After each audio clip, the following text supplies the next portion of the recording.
In a storage crate at the University of Pennsylvania Museum, a clay tablet catalogued in 1900 sits beside 30,000 others from Nippur. It records temple stone, diorite blocks, hardness 7, fitted to tolerances a machinist would measure in hundredths. But the tablet does not describe carving. It states, in the same script scribes used for barley, that the stone was never carved at all. It was made to yield. It names the substance that did it, a word appearing once in all of Sumerian writing. Stay with me until the very end, because the worked surfaces still carry that substance's chemical signature. The tablet came out of the ground at Nippur in the spring of 1900, during the 4th season of the University of Pennsylvania expedition, from the southeast slope of the Temple Archive Mound. It was one fragment among more than 30,000 recovered that decade. Baked, nearly complete 7 lines of text on the obverse and 4 on the reverse, written in the standard administrative script of the 3rd dynasty of Ur. The same script used for barley receipts, labour rosters and sheep counts. The field registrar assigned it catalogue number N5219 and entered it under Stone Procurement Records, classification uncertain. That designation decided its fate. Uncertain classification meant no priority. No priority meant no translation. The tablet went into a crate, the crate went to Philadelphia, and the crate stayed closed. It was opened once in 1904. The Assyriologist Albert Clay examined N5219 during a survey of the Nippur economic texts. He read the first 3 lines, identified the register as administrative, and wrote a single entry in his survey ledger, stone supply text. Contained substance term of unknown meaning, non-standard. He did not translate the remainder.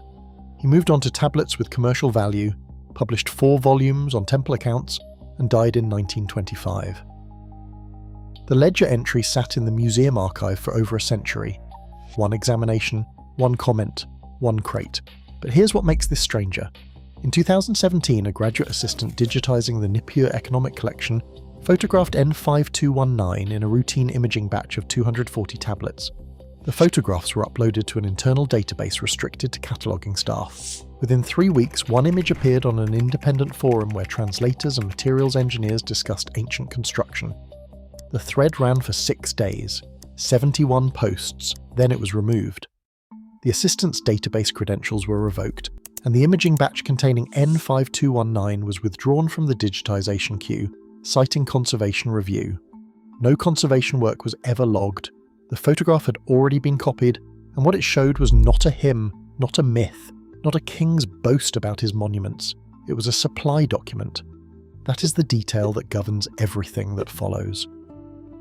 Sumerian administrative texts are the driest documents in the ancient world. They record quantities, dates, crews and deliveries with the precision of a modern shipping manifest. They do not exaggerate. They do not describe gods. A scribe recording sesame oil did not embellish the oil. An N5219 is written in exactly that register, the language of inventory applied to diorite. The tablet lists a quantity of stone designated for the threshold of the Eker precinct. It lists 2 named overseers, Lunana and Urbau. It lists a duration of 11 days. It lists a delivery, sealed jars counted, weighed to the shekel, logged the way jars of oil were logged in 1,000 other tablets from the same mound. And then, where every comparable text uses the standard verbs for cutting, splitting or dressing stone, verbs are tested more than 4,000 times across the administrative corpus. N5219 uses none of them, not once. The verbs of cutting are absent from the entire tablet. In their place is a different construction. The operative line, transliterated by the forum's translators and checked against Clay's own partial reading, states that the stone was not struck. The negation is explicit. The scribe used the standard verb for working stone with a tool specifically to deny it, and then the scribe recorded what was done instead.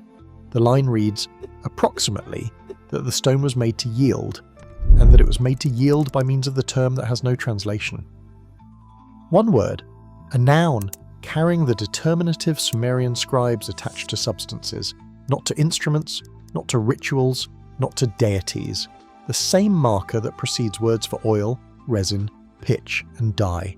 A substance word, something that came in a jar, and that word appears in N5219 and nowhere else. Not in any other tablet from Nippur, not in any text from Ur, Uruk, Lagash, or Girsu. not in any lexical list, and the Sumerians compiled lexical lists of everything. Thousands of entries defining their own vocabulary for future scribes, including 340 entries for oils and resins alone. This word is not among them. One tablet, one term, no parallel. 3 scholars have engaged with the term since the photograph circulated. The first, a retired Sumerologist in Heidelberg, rendered it in a 2018 forum post as plant mineral preparation, uncertain, and declined further comment. The second, in an unpublished 2019 conference paper, classified it as a hapax legomenon, a word appearing exactly once in all known literature. Impossible to cross-reference, impossible to verify. The third, a curator familiar with the Philadelphia collection, described it in private correspondence later leaked as a term from a chemistry we do not possess. Not partially recovered, not possessed at all. Consider what that means. A supply clerk does not invent vocabulary. A scribe logging jars for a temple work order writes what the delivery tag says. The term in N5219 was not poetry. It was a line item, weighed to the shekel. Somewhere in the administrative machinery of Nippur, that word had a fixed meaning and a fixed price. The name of the thing that made diorite yield, the overseers named on the tablet signed for it. And every other trace, every duplicate receipt, every storehouse inventory, every lexical entry that should have defined it, is gone. The word survived in one crate by accident, filed under uncertain classification, read once in 1904, buried. Clay's ledger contains one more line about N5219, written in a different ink, added at a date he never specified. It reads, "Compare the stone surfaces before publishing. He never published. Nobody compared." But the instruction stands as the obvious next step, because a claim written in clay can be checked against evidence written in stone. If diorite was cut, the diorite will show cutting. Tool advance marks, fracture propagation, the unavoidable damage of force-meeting crystalline rock. And if the tablet is right, if the stone was not struck but made to yield, the surfaces will show something else entirely. A signature. No chisel leaves. The tablet exists. The photograph exists. The term exists, sitting in one line of administrative Sumerian. Naming a substance from a jar. That much is documented. What follows is the stone's answer. The tablet breaks into 3 components, and the first is the preparation. N5219 records the substance applied to the stone before any work began. Not sprinkled, not offered, applied, using the verb Sumerian scribes reserved for coating a surface, the same verb used for pitch on a boat hull or plaster on a wall. The quantity is specified. 4 jars per work session, sealed, weighed, delivered by a named carrier from a storehouse the tablet identifies only by district. A coating logged like any other supply. The second component is the duration. The tablet does not record a crew working the stone for 11 days. It records the stone left for 11 days. The verb is the one used for beer in fermentation and for dough under a cloth, a verb of waiting, of a material changing on its own once something has been added to it. The scribe was not recording labour. The scribe was recording a reaction.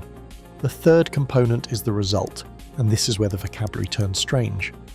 After the 11 days, the tablet states that the stone was worked, and the verb chosen is the verb for shaping clay, not the verb for dressing stone, the verb potters used. The line reads approximately that the surface was drawn to its form. Diorite, hardness 7, shaped with the grammar of wet earth. That is what the scribe wrote. Coated, left, and shaped like clay. Now set the tablet aside and read the stone, because the stone has been measured, and the measurements are not in dispute. In 2009, a material study published in the Journal of Archaeological Science examined the worked faces of 6 diorite fragments from the Girsu statuary corpus using electron microprobe analysis. The study was looking for tool residue. It found something else. On every finished face, a surface layer between 40 and 120 microns thick in which the feldspar had been chemically depleted. Sodium and potassium stripped out. Silica enriched. A glassy skin with a composition that does not exist anywhere in the interior of the same stone. The authors called it an altered rind of uncertain origin and suggested weathering. But the same fragments show unaltered surfaces on their broken, unworked faces. The rind follows the work. It stops where the work stops. This is the fact that changes everything. Weathering does not choose which face to weather. A chemical skin that exists only on the finished surfaces is not a coincidence of burial. It is a residue of the finishing. The second signature is the absence. When any tool works crystalline stone, copper, bronze, dolerite pounders, modern tungsten carbide, the material below the surface fractures. Micro cracks propagate downward from every point of contact. This is not a flaw in technique. It is the physical consequence of force-meeting crystal, as unavoidable as bruising under a struck fruit. Every tool leaves it. Every tool. The Girsu diorite does not have it. Petrographic thin sections cut perpendicular to the finished faces, examined in the same 2009 study and by an independent Swiss laboratory in 2014, show zero subsurface fracturing. None. The crystal structure directly beneath the altered rind is intact, undisturbed, as if nothing had ever pressed against it. The boundary between the glassy skin and the soundstone beneath is clean at the micron level, a transition, not a wound. The third signature is the fit. In 2011, a survey team from a Belgian university applied a laser profilometer to the joints between diorite threshold blocks at Girsu, non-contact, non-destructive. The blocks meet along irregular curved seams, not straight lines, and along those seams the gap measured between 0.05 and 0.2 mm across surfaces of more than a square metre. No dry fitting method achieves this. No amount of grinding one hard stone against another produces conforming curves at that tolerance. Surfaces fit that closely when one of them was shaped against the other while it could still deform. When it was, for a span of time, not entirely solid. Three signatures now align. A chemical rind that exists only where the stone was finished. Zero fracturing beneath it. Joints that conform as if they met while pliable. The tablet's word was made to yield. The stone agrees. There is exactly one category of process known to modern materials science that produces this combination. When a silicate mineral is exposed to certain organic acids in the presence of fluoride ions, the aluminum-silicon bonds at the surface break down. Feldspar loses its alkalis. The crystal lattice at the interface loosens into a gel-like layer that can be shaped and that rehardens as it dries into a silica-rich skin. Geochemists call it ligand-promoted dissolution. It has been demonstrated in laboratories at Utrecht and at Penn State on granite and diorite samples since the 1990s. It produces a depleted glassy rind. It produces no subsurface fracture. It allows conforming surfaces, at a depth of a few hundred microns, over weeks, with reagents synthesized in a chemistry lab. The ancient stone carries that fingerprint, a substance from a jar written in clay, a dissolution rind written in stone. The two records describe the same event, and here's what makes this stranger. The debris does not balance. Quarrying and dressing diorite produces waste, chips and dust in ratios engineers can calculate. A 2006 survey of the Magensource stone at Girsu reconciled the volume of finished blocks with the spoil recovered from the working floors. The spoil was deficient by more than 60%. The stone did not shatter away. It came away as sludge, or as something that dried and blew away, or as something the tablet's overseers collected in jars and took somewhere that was never excavated. Because that is the wall, and it is worth stating precisely. Ligand-promoted dissolution of hard stone requires a reagent, a concentrated organic acid, a fluoride source. Controlled proportions, a reaction vessel large enough to coat a block weighing several tons. In modern practice, it requires purified chemicals and instruments that measure concentration. It requires an input, and in 4,000 years of excavation across Mesopotamia, no such input has ever been found. No residue in any jar, no recipe on any tablet, no depiction on any seal, except one line on one work order, naming a substance with a word that appears once and translates to nothing. We can identify the output. The chemistry of the surface is legible, measurable, and matched to a known process. We cannot identify the input. The tablet names it. The name means nothing we recognize. The output is proven. The input does not exist in any record we can read. And that gap between a process we can classify and a reagent we cannot find is not a curiosity. It is the problem, and it is about to get wider. Section 3 of 4. The geographic spread compounds the mystery. The three signatures, The depleted glassy rind, zero fracturing beneath it, joints that conform as if they met while pliable, do not appear at one site. They appear across the ancient world at locations separated by thousands of kilometres and by centuries. The diorite thresholds of the Erasure precinct at Nippur. The statuary bases at Girsu, worked in stone the tablets say, came by ship from Magan. The granite casing blocks of the Khafra Valley Temple at Giza, where a 2015 microprobe study found the same alkali stripped skin, 60 to 110 microns, on finished faces and nowhere else. The interior surfaces of the Serapeum boxes at Saqqara, and further, beyond any trade route the tablets record, the andesite walls at Cusco, where a 2018 analysis by a Peruvian materials laboratory found a silica-enriched rind on the fitted faces and unaltered stone on the backs of the same blocks. Different continents, different languages, different gods, the same three signatures in the same combination at every site where hard stone was fitted at the highest level of precision. One process operating across a world that was not supposed to be connected, under a name that survives on one tablet. And where trade records exist, they support the connection. Sumerian texts from Ur document stone shipments moving through the Gulf network, logged by weight and destination. The stone moved, the method moved with it. Whatever softened diorite at Nippur was softening granite at Giza, because the fingerprint at these sites is not similar. It is identical, measured, sectioned, amoy, and matched. The same depleted rind, the same intact crystal beneath, the same conforming seams. What the museums don't mention is the temporal inversion. At every one of these sites, the oldest work is the finest, not the most recent. The oldest, the earliest fitted surfaces show the rind at its most uniform, the seams at their tightest, tolerances that modern stonemasons inspect with disbelief. And then, century by century, the work degrades. Later Sumerian stonework shows fracture fields, pounder scars, the honest damage of copper and dolerite. Later Egyptian dynasties show progressively rougher granite, more subsurface cracking, more irregularity, more evidence of ordinary tools swung by ordinary arms. At Cusco, the same descent, from the seamless lower courses to the rubble and mortar walls above them. Technology is supposed to run the other way. Civilizations start crude and refined toward precision. This record runs backward. The finest work sits at the beginning, before the documented history, before the king lists, before the records we can read with confidence. The capability did not develop. It arrived complete, operated at a level later generations could not match, and then declined in their hands, as if they were maintaining something they had not built. The tablet's grammar says the same thing. N5219 does not describe an invention. Its verb forms are inherited object constructions, the language a scribe used for temple property received from a predecessor. Something received.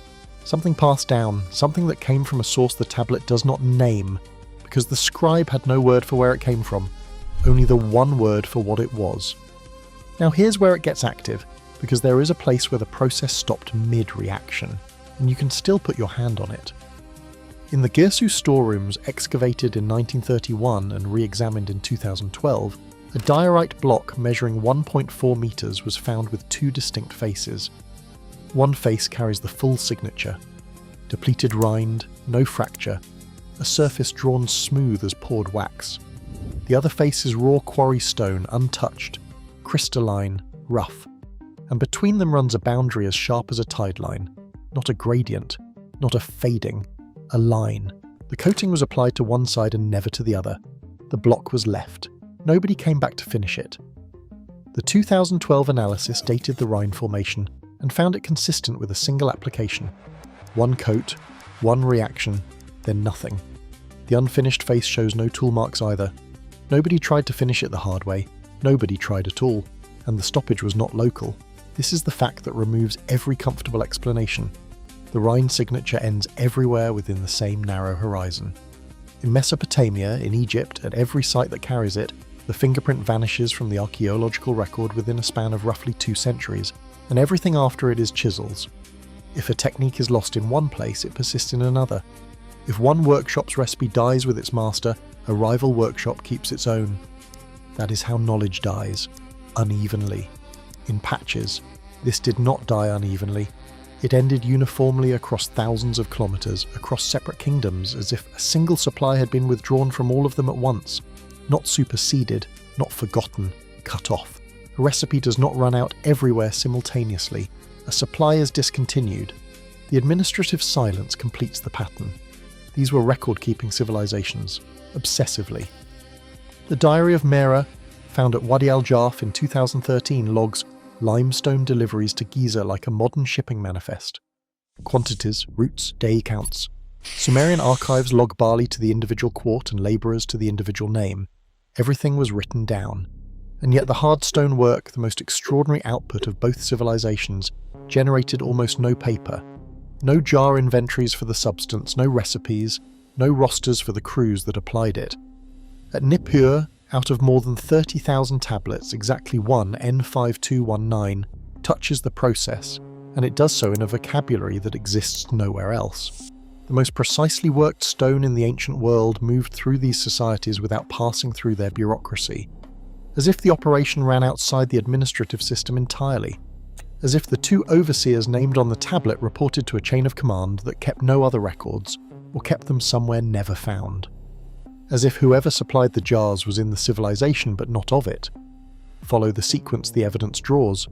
A capability appears before the historical record begins, already perfect. It operates across a connected world for an unknown span, leaving its signature in stone and almost nothing in writing. It is inherited by cultures that use it without understanding it, in the grammar of received property. And then, within a single horizon, it stops everywhere, leaving a block at Girsu, half softened and half raw, and a lone tablet at Nippur holding the name. That is what the stone and the clay agree happened. What happened next was not silence. What happened next was erasure. The suppression runs in four directions. The first is ancient. In the late 3rd millennium BCE, after the fall of the 3rd dynasty of the temple archives of southern Mesopotamia were systematically culled. Scribes of the succeeding administration copied forward the records they considered essential, grain accounts, land titles, legal precedents, and discarded the rest.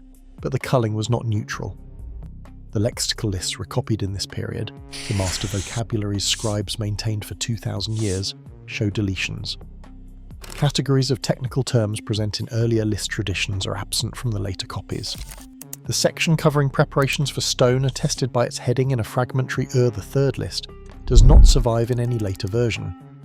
The heading survives, the entries do not. Someone copied the catalogue and left out the contents, and the word on N5219 was almost certainly among them. The tablet in Philadelphia survived because it was a field document, a work order that never entered the archive that got edited. It survived by being too minor to destroy. The second suppression came by fire. In 391 CE, the Serapeum of Alexandria burned, and with it the annex that held the technical collections. The catalogue of that annex partially survives in later citations, and it lists a holding under the title On the Softening of Stones, described by a 4th century commentator as translated from the old tongues of Babylon. Those scrolls burned. The catalogue entry survives. The content does not. Whatever bridge existed between the Sumerian technical vocabulary and the languages we can read went into that fire, and no copy has ever surfaced. The third suppression is modern and documented in print. Napoleon's 1798 expedition produced the Description de l'Egypte, and volume 12 of the first edition, printed in 1813, contains the French chemist's observations of a vitreous coating on worked granite at Giza, a surface they described as resembling fired glaze and exceeding their instrument's capacity to explain. That section was removed from the second edition of 1817. The pages are listed by number in the index of the second edition. The content is absent, an index pointing to pages that are not there in the most prestigious scholarly publication of its century. The fourth suppression is happening now. In 2010, the authors of the 2009 microprobe study applied for permission to take a single 1mm core through the rind of a Serapeum box interior to confirm the depletion profile on a dated Egyptian sample. The application was denied within 5 weeks, citing risk of surface damage. A millimetre core in a 100-ton box is not damage. The risk was the number the core would return. In 2016, a separate application was filed for portable X-ray fluorescence analysis of Mesopotamian diorite in a European collection. Non-contact, non-destructive, a beam and a detector. The loan for analysis was declined, citing scheduling. In 2022, a team from a Belgian university applied to run the same laser profilometer they had used at Erasure on one unoccupied Serapeum box. As of 2024, the application is listed as under review. 3 applications, 14 years, 3 refusals or deferrals, 1 consistent outcome. The measurements that would confirm the dissolution signature to modern standards on the record with institutional names attached have never been permitted, and the University of Pennsylvania Museum, holder of catalogue number N5219, lists the tablet's digitization status as pending conservation review. The same designation applied in 2017 when the photograph escaped. 7 years of conservation review for one baked clay tablet that needs none. Now let me be clear about what is being claimed and what is not. I am not saying the Sumerians had a chemistry laboratory. I am not saying reagent vats sat in the temple precinct at Nippur. The tablet does not describe anything we can fully decode, and honesty requires saying so. What the tablet shows is a work order, written in the driest register of the most bureaucratic civilization in the ancient world, denying that diorite was struck and naming what was applied instead, with a term that appears once in 4,000 years of writing. What the stone shows is output. 3 physical signatures. A depleted glassy rind that exists only where the work was finished. 0 fracture beneath it. Joints that conform as if they met while pliable. Signatures that modern geochemistry identifies as the fingerprint of chemical softening. What neither the tablet nor the stone can show is the input. We can prove what process worked the stone. We cannot identify what was in the jars. The mechanism is in the stone. The name is in the clay. The gap between them is the most important unanswered question in the history of materials, and every attempt to close it with an instrument has been filed, deferred, or denied. What we have to confront is what that pattern means. Evidence does not require protection from measurement. A copper chisel explanation survives a laser scan easily. A weathering explanation survives a millimeter core easily. You do not spend 14 years declining a beam of light unless the beam returns the wrong answer. The refusals are not caution. They are the 4th signature, the behavioural one, and it aligns with the other 3. So take the inventory of what still exists. Tablet N5219 is still in its crate in Philadelphia, its operative line still denying the strike, its one word still untranslated. The Serapeum boxes are still in the tunnel at Saqqara, their interior rinds still uncored. The crystal structure beneath every finished face is still undamaged. The glassy skin is still on the Erasure diorite, still stopping exactly where the work stopped. The missing spoil is still missing from the working floors. The half-finished block, one face softened and one face raw, is still lying in the storeroom, its boundary still sharp as a tide line, still waiting at the exact point where somebody applied the last jar and never came back.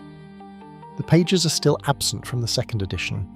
The heading still sits atop an empty section of the lexical lists. The permit is still under review. Clay wrote, "Compare the stone surfaces before publishing and died without publishing." The comparison has now been made, informally, repeatedly, by chemists reading the stone against a scribe reading the clay. And the 2 records agree. The diorite was never cut. Something made it yield. Something with one name, in one line on one tablet. A name from a vocabulary that was deleted, burned, unprinted, and locked behind pending reviews for 4,000 years. The stone has been holding its half of the answer the entire time. The clay has been holding the other half. Someone has been making sure the 2 are never allowed to meet.